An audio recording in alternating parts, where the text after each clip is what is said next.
Bonsoir Catherine Simon. Bonsoir.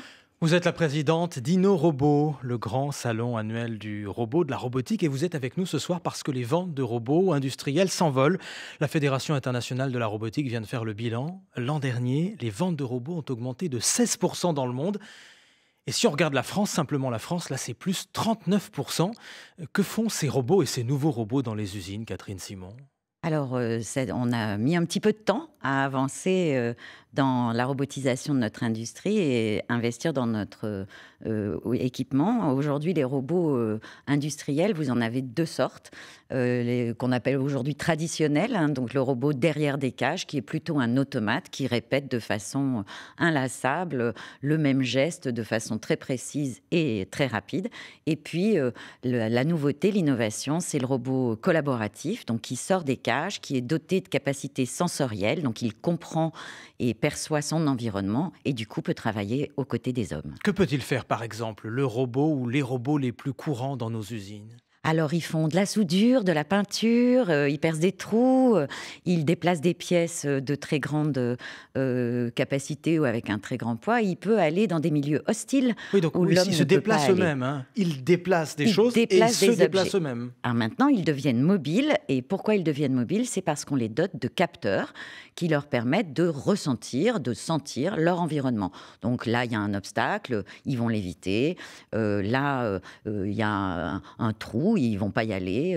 Là, il y a un humain, ils vont pas le cogner. Voilà. Ça change évidemment beaucoup de choses pour les usines, pour les industriels. Combien coûte un robot aujourd'hui pour une usine? Alors, ça dépend de quel type de robot. Aujourd'hui, vous avez des robots à partir de 30 000 euros, hein, à peu près. Alors ça, c'est plutôt du robot lightweight, comme on dit, donc poids léger, qui sera capable de faire un certain nombre de tâches, mais pas de déplacer d'énormes charges, etc. Et puis, ça peut aller jusqu'à plusieurs millions. Ce qui est intéressant, c'est que dans la robotique industrielle traditionnelle, donc les automates, le robot coûtait plusieurs millions éventuellement, mais vous aviez tout un travail d'ingénierie autour de services qui multipliait le prix du robot dans son installation par à peu près 4. Aujourd'hui, quand vous avez des robots collaboratifs ou de poids légers qui peuvent s'installer dans les PME, hein, dans les plus petites entreprises, même chez les artisans à la limite, là, le coût du robot est divisé de beaucoup.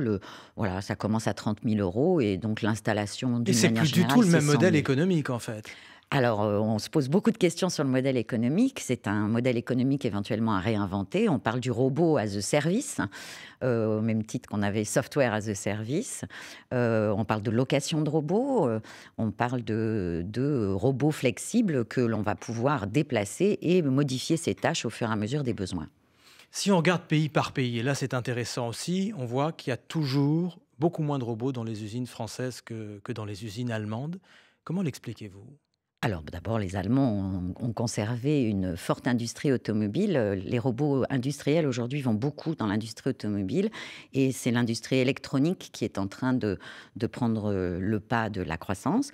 Et nous, on a traditionnellement plus des entreprises de services et des entreprises de petite taille.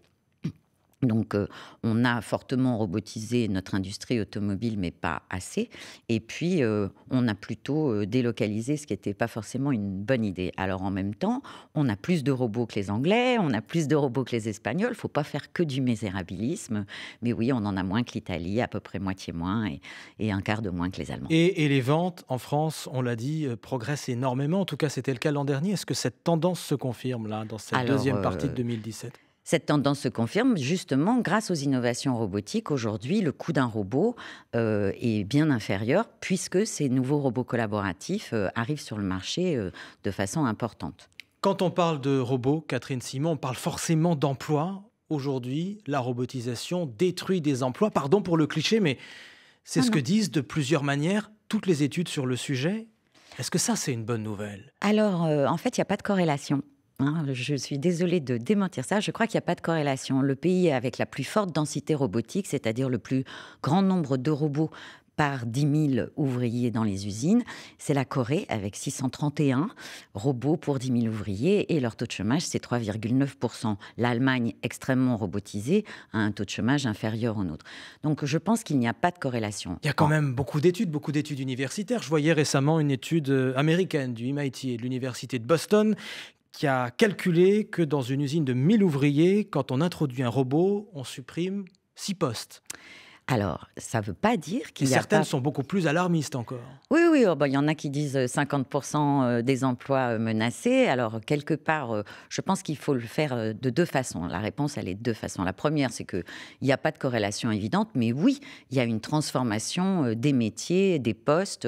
On enlève ce qui est dans une tâche d'ouvrier, tout ce qui peut être mécanique, répétitif, qui quelque part amène des mots au DRH qui s'appellent burn-out, stress, TMS, qui ne sont pas forcément des mots très positifs. Donc moi, si un robot peut faire ce que je fais, c'est que je faisais un travail de machine.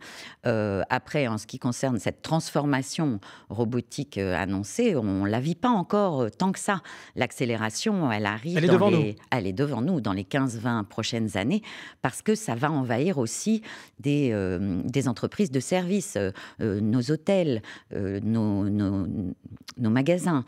Ça va envahir le domaine de l'assurance. Le véhicule autonome va changer nos vies, comme le téléphone portable a changé notre façon de vivre et d'interagir en société. Mais la conséquence sur l'emploi, encore une fois. La conséquence sur l'emploi, c'est qu'il faut s'y préparer. Donc, il faut regarder les différents scénarios possibles, les alarmistes comme les positifs, et puis essayer de se préparer à ce que les scénarios alarmistes n'arrivent pas, soient les moins probables, etc. Je pense qu'il y a une responsabilité de l'entreprise au niveau de l'entreprise de ne pas utiliser uniquement la robotique à des fins de faire la même chose à moindre coût, mais aussi de créer des innovations grâce à la robotique, parce que ces machines nous permettent de faire des choses qu'on ne peut pas faire tout seul. 3 millions de robots industriels dans le monde en 2020 au lieu d'1 700 000 aujourd'hui. Ça, ce sont les prévisions de la Fédération internationale de la robotique. Est-ce que c'est réaliste, ça, Catherine Simon ? Je pense que c'est même sous-estimé, parce que l'IFR, donc la Fédération internationale de robotique, elle sait très bien faire les chiffres de la robotique industrielle, un petit peu moins celle des innovations technologiques. Et dans la robotique de service, les chiffres sont très sous-estimés. Merci Catherine Simon, présidente du salon InnoRobot. Prochaine édition à Paris au mois de mai. Voilà. Merci à vous. Merci.